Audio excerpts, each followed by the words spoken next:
एक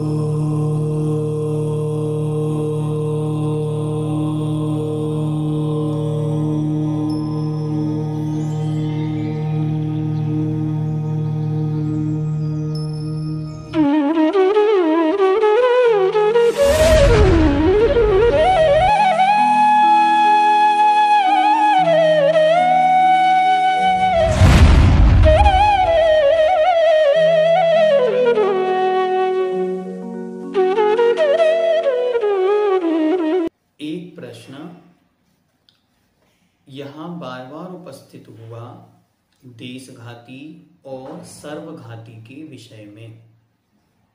तो सबसे पहले हम जाने कि घाती कर्म क्या है। उस घाती कर्म के ही ये दो भेद होते हैं। तो सबसे पहले कर्म दो प्रकार के, एक घातीय कर्म और एक अघातीय कर्म। घातीय कर्म क्या करते हैं? जो जीव के ज्ञान, दर्शन, सुख और वीर्य इन गुणों का घात करते हैं, अर्थात इनको प्रकट नहीं होने देते हैं, उन्हें घातीय कर्म कहते हैं।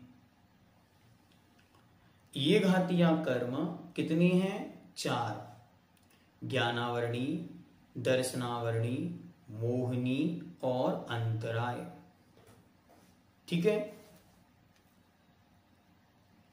ये कर्म क्रम से ज्ञान, दर्शन, सुख और वीर्य गुण का घात करते हैं। ज्ञान का घात करे ज्ञानावरणी, दर्शन का घात करे दर्शनावरणी, सुख का घात करे मोहिनी और वीर अर्थात शक्ति का घात करे अंतराय। इन घातीय कर्मों की जो उत्तर प्रकृतियां हैं, इन्हें 2 पार्टों में डिवाइड किया गया। पहली देशघाती और दूसरी सर्वघाती। घाती तो समझ में आ गया आपको, जो घात करता है।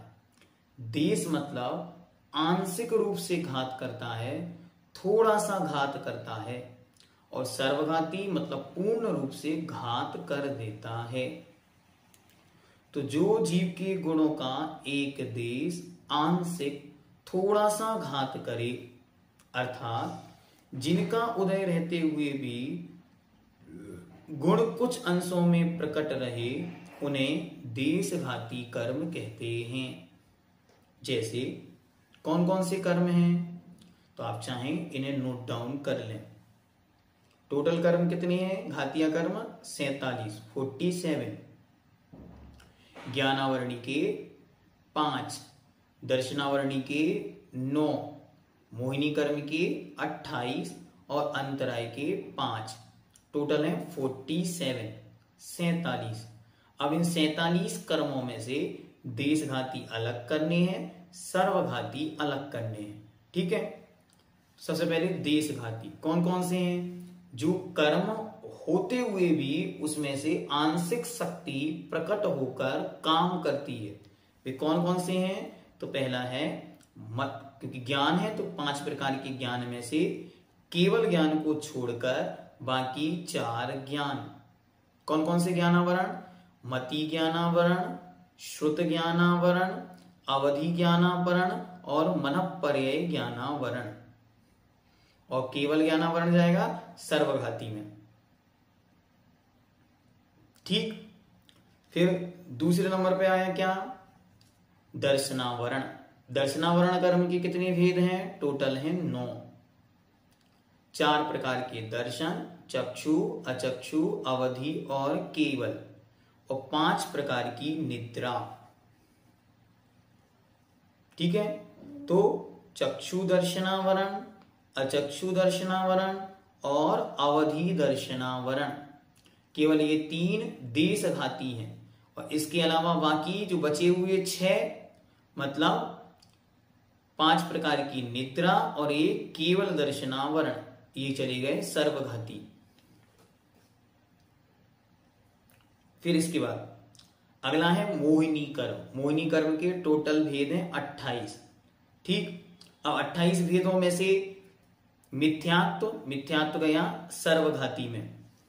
फिर इसके बाद आया कौन, सम्यक मिथ्यात्व, ये भी गया सर्वघाती में। फिर आया सम्यक्त प्रकृति, तो सम्यक प्रकृति के होने पर जीव को बड़ी अच्छी तरह सम्यक्त रहता है, तो ये हो गया देशघाती।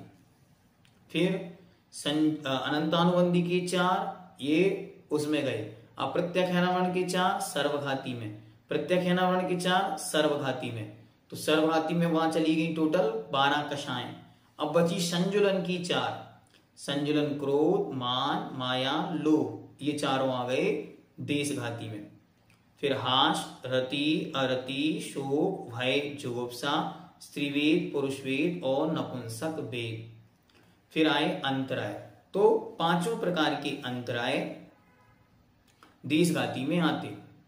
इससे ये टोटल 26 कर्म प्रकृतियां हुई। अब बची कितनी, बची 21, तो 21 कहां गई, 21 गई सर्वघाती में।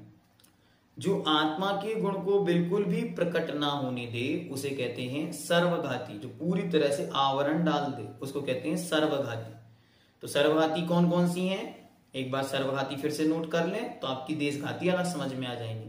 ज्ञानावरणी की 5 में से केवल 1 केवल ज्ञानावरण, दर्शनावरणी की 5 निद्राएं और 1 केवल दर्शनावरण, तो ऐसे हुई 6 और 1 7, ठीक है।